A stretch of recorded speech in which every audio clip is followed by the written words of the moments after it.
ರಾಜ್ಯ ಸರ್ಕಾರ pen drive ಹಿಂದೆ ಬಿದ್ದಿದೆ. ಇದಕ್ಕೆ ಸಂಬಂಧಪಟ್ಟಂತೆ ಬ್ರೇಕಿಂಗ್ ಬರ್ತಾ ಇದೆ, ನೋಡ್ಕೊಂಬರೋಣ.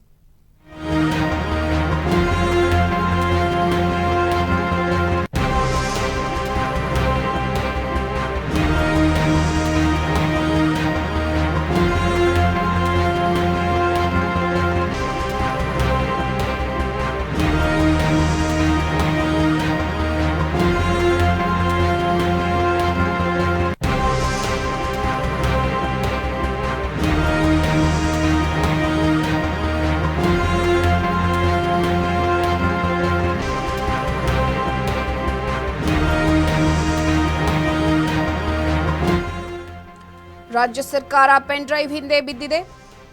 ಗ್ಯಾರಂಟಿಗಿಂತ ಪೆನ್ ಡ್ರೈವ್ ಮೇಲೆಯೇ ಆಸಕ್ತಿ. ಬಿಜೆಪಿ ರಾಜ್ಯಾಧ್ಯಕ್ಷ ವಿಜಯೇಂದ್ರ ವಾಗ್ದಾಳಿಯನ್ನ ಮಾಡ್ತಾ ಇದ್ದಾರೆ. ಪ್ರಜ್ವಲ್ ಪ್ರಕರಣದಲ್ಲಿ ಬಿಜೆಪಿ ನಿಲುವು ಸ್ಪಷ್ಟ. ಯಾವುದೇ ಕಾರಣಕ್ಕೂ ಪ್ರಜ್ವಲ್ ಪರ ನಿಲ್ಲಲ್ಲ. ಕಾನೂನಿನಿಂದ ಯಾರೂ ತಪ್ಪಿಸಿಕೊಳ್ಳಲು ಸಾಧ್ಯವಿಲ್ಲ. ಈ ಒಂದು ಹೇಳಿಕೆಯನ್ನ ಬಿಜೆಪಿ ರಾಜ್ಯಾಧ್ಯಕ್ಷ ವಿಜಯೇಂದ್ರ ಅವರು ಕೊಟ್ಟಿದ್ದಾರೆ.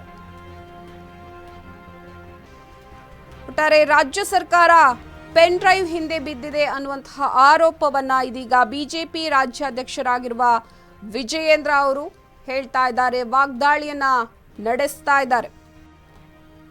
ಗ್ಯಾರಂಟಿಗಿಂತ ಪೆನ್ ಡ್ರೈವ್ ಮೇಲೆಯೇ ಆಸಕ್ತಿ ಜಾಸ್ತಿ ಅನ್ನುವಂತಹ ಮಾತನ್ನ ಇದೀಗ ವಿಜಯೇಂದ್ರ ಅವರು ಹೇಳ್ತಾ ಇರುವಂತದ್ದು.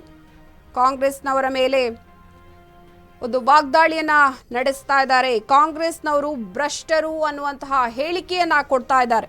ಯಾವುದೇ ಕಾರಣಕ್ಕೂ ಪ್ರಜ್ವಲ್ಗೆ ಸಾಥ್ ಕೊಡೋದಿಲ್ಲ, ಪ್ರಜ್ವಲ್ ಪರ ನಾವು ನಿಲ್ಲೋದಿಲ್ಲ ಅನ್ನುವಂತಹ ಮಾತನ್ನ ಬಹಳ ಸ್ಪಷ್ಟವಾಗಿ ವಿಜಯೇಂದ್ರ ಅವರು ಹೇಳ್ತಾ ಇದ್ದಾರೆ.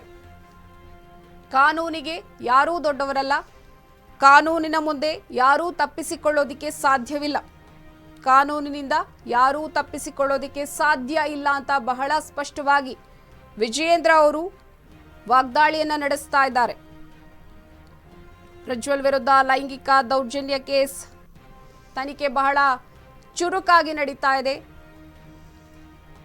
ಈ ಒಂದು ತನಿಖೆಯನ್ನ ನಡೆಸೋದಕ್ಕೆ ಸರ್ಕಾರದಿಂದ ಸೂಕ್ತ ಕ್ರಮವನ್ನ ಕೈಗೊಳ್ಳಲಾಗಿದೆ. ಇದಕ್ಕೆ ಸಂಬಂಧಪಟ್ಟಂತೆ ಎಸ್ಐಟಿ ಅಧಿಕಾರಿಗಳು ಬೇರೆ ಬೇರೆ ಅಧಿಕಾರಿಗಳನ್ನ ಕೂಡ ಇದೀಗ ನೇಮಿಸಿದ್ದಾರೆ. ಆದರೆ ಈ ಒಂದು ಸಂದರ್ಭದಲ್ಲಿ ಬಿಜೆಪಿ ರಾಜ್ಯಾಧ್ಯಕ್ಷರಾಗಿರುವ ವಿಜಯೇಂದ್ರ ಅವರು ವಾಗ್ದಾಳಿಯನ್ನ ನಡೆಸ್ತಾ ಇದ್ದಾರೆ. ರಾಜ್ಯ ಸರ್ಕಾರ ಪೆನ್ ಡ್ರೈವ್ ಹಿಂದೆ ಬಿದ್ದಿದೆ, ಗ್ಯಾರಂಟಿಗಿಂತ ಪೆನ್ ಡ್ರೈವ್ನ ಮೇಲೆಯೇ ಆಸಕ್ತಿ ಜಾಸ್ತಿ ಅನ್ನುವಂತಹ ಮಾತನ್ನ ಹೇಳ್ತಾ ಇದ್ದಾರೆ. ಪ್ರಜ್ವಲ್ ಪ್ರಕರಣದಲ್ಲಿ ಬಿಜೆಪಿ ನಿಲುವು ಬಹಳ ಸ್ಪಷ್ಟವಾಗಿದೆ. ಯಾವುದೇ ಕಾರಣಕ್ಕೂ ಅವರಿಗೆ ಸಾಥನ್ನ ಕೊಡೋದಿಲ್ಲ, ಮಾಡಿರುವ ತಪ್ಪಿಗೆ ಶಿಕ್ಷೆಯನ್ನ ಅನುಭವಿಸಬೇಕು ಅನ್ನುವಂತಹ ಮಾತನ್ನ ಬಹಳ ಸ್ಪಷ್ಟವಾಗಿ ಹೇಳಿದ್ದಾರೆ.